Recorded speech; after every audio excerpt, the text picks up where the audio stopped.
ওনার বাড়িতে গিয়ে বলে এসেছিল আমাদের অপারেশন সিঁদুর না হলে আগেই চলে আসত এবং উনি হেলদি ছিলেন।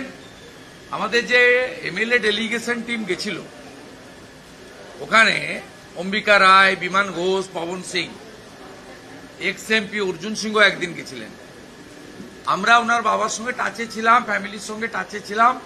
বিএসএফ এর অফিসাররাও গেছে, বলে এসছে যেহেতু অপারেশন সিঁদুর চলছিল তাই হোল্ড হয়ে গেছিল, কিন্তু তিনি ফিজিক্যালি একদম সুস্থ ছিলেন, স্বাভাবিক ছিলেন।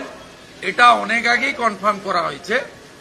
আর আজকে এটা নিশ্চিতভাবে আমরা সবাই খুশি, ভারতীয় হিসেবে খুশি, কারণ এখানে সংকীর্ণতার কোনো জায়গা নেই। এটা রিসেড়ার ইস্যু, হুগলির ইস্যু বা পশ্চিমবঙ্গের ইস্যু নয়।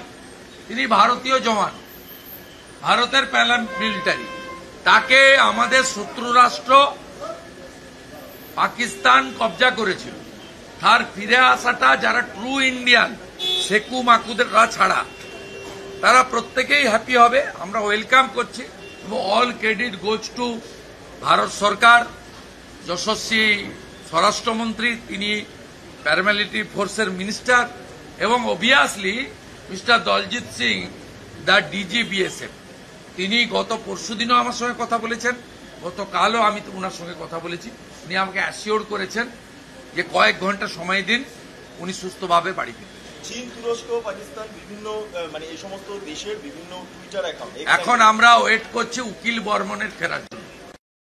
আমাদের শীতলকুচির ফার্মার, যাকে বাংলাদেশ বিডিআর আটকে রেখেছে, আমরা তার জন্য ওয়েট করছি। ওখানকার এমএলএ বরেন বর্মন চেষ্টা করছে, আমরাও যোগাযোগ রেখেছি।